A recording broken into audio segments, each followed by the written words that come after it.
आज 70 वर्षीय राधाकृष्ण बाबूजी अपने घर के बरामदे में बैठे थे।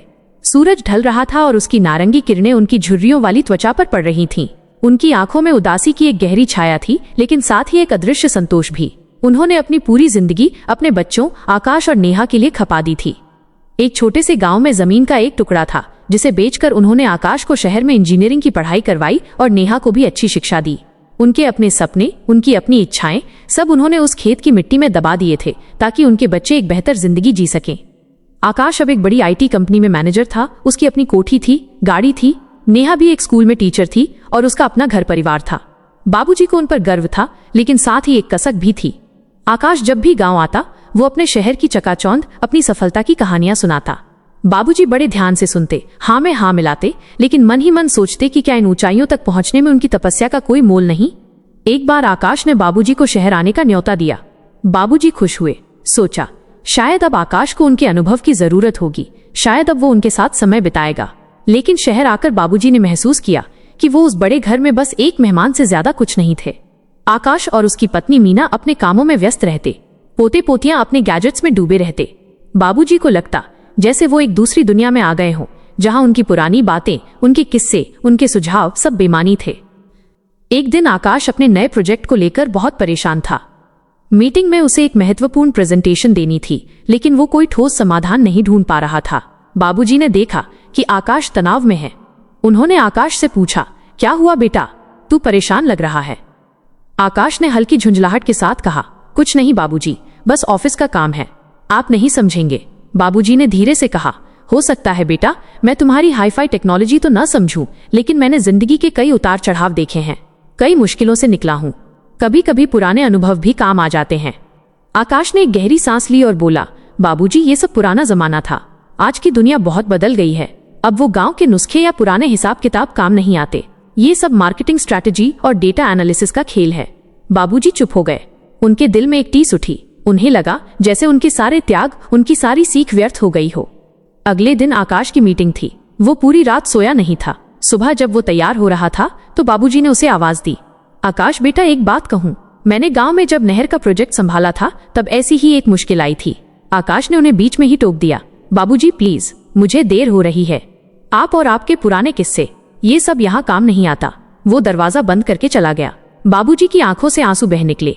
उन्हें लगा कि उनके बच्चे, जिनके लिए उन्होंने सब कुछ लुटाया, आज उन्हें ही बोझ समझने लगे हैं। शाम को नेहा घर आई। उसने देखा बाबूजी उदास और शांत बैठे हैं। नेहा ने उनके चेहरे पर वो पीड़ा देखी जिसे आकाश नहीं देख पाया था। बाबूजी क्या हुआ, आप ठीक नहीं लग रहे, नेहा ने प्यार से पूछा। बाबूजी ने नेहा को अपनी सारी बात बताई। नेहा ने ध्यान से सुना। उसने बाबूजी का हाथ पकड़ा और कहा, बाबूजी आप बिल्कुल सही हैं। आज की दुनिया में हम इतनी तेजी से भागते हैं कि पीछे मुड़कर देखना भूल जाते हैं। हम भूल जाते हैं कि हमारी जड़ों में कितनी गहराई है।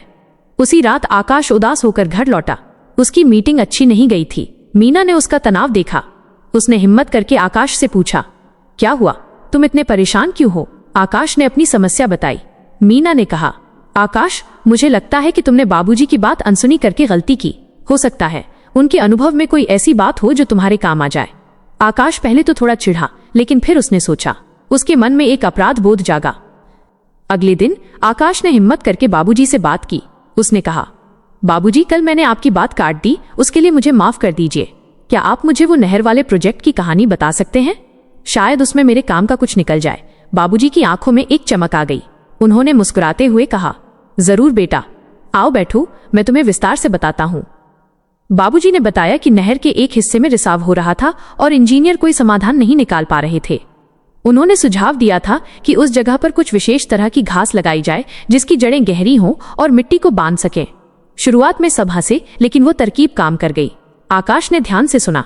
उसे लगा कि बाबूजी की ये बात उसके डेटाबेस लीकेज को ठीक करने के प्रोजेक्ट में भी लागू हो सकती है, माइनस जड़ से समस्या को पकड़ना और मौलिक समाधान खोजना। अगले दिन आकाश ने अपने प्रोजेक्ट में बाबूजी के सुझाव से प्रेरित होकर एक नया समाधान प्रस्तुत किया। उसने कंपनी के डेटाबेस के मूल में एक ऐसी सुरक्षा परत बनाई जो लीकेज को रोकने में कारगर साबित हुई। ये एक सरल लेकिन प्रभावी समाधान था जिसे सबने सराहा। आकाश ने मीटिंग के बाद तुरंत बाबूजी को फोन किया, बाबूजी आपकी सलाह काम कर गई, मेरा प्रोजेक्ट सफल हो गया, आप सच में बहुत ज्ञानी हैं। बाबूजी की आंखों में खुशी के आंसू आ गए। उन्होंने कहा, बेटा अनुभव से बड़ी कोई किताब नहीं होती, इसके बाद आकाश ने बाबूजी को अपने साथ काम पर ले जाना शुरू किया। वो हर शाम बाबूजी के साथ बैठता और उनसे उनके अनुभव पूछता। मीना भी बाबूजी का पूरा सम्मान करने लगी। एक दिन घर में सब बैठे थे। आकाश ने बाबूजी का हाथ पकड़ा और कहा, बाबूजी, आपने हमारे लिए जो त्याग किया वो अनमोल है। मैंने हमेशा सोचा कि मैं आपसे बहुत आगे निकल गया हूँ, लेकिन आज मुझे एहसास हुआ कि मैं आपसे बहुत कुछ सीख सकता हूँ। आपने हमें सिर्फ पढ़ाया नहीं, बल्कि हमें जिंदगी जीना सिखाया है। नेहा ने कहा, हाँ बाबूजी, आपका अनुभव हमारी सबसे बड़ी दौलत है। बाबूजी की आंखों में संतोष और प्यार झलक रहा था। उन्होंने अपने बच्चों को गले लगाया। उन्होंने महसूस किया कि पीढ़ी का अंतर भले ही हो, लेकिन प्यार और समझ से हर खाई को पाटा जा सकता है। अब राधा कृष्ण बाबूजी जब भी बरामदे में बैठते तो उनके चेहरे पर एक अलग ही चमक होती। उनके बच्चे अब उनके अनुभवों को सहेजते थे। उन्होंने महसूस किया कि एहसास ही सबसे बड़ा धन है, और ये एहसास उन्हें अपने बच्चों से मिल गया था।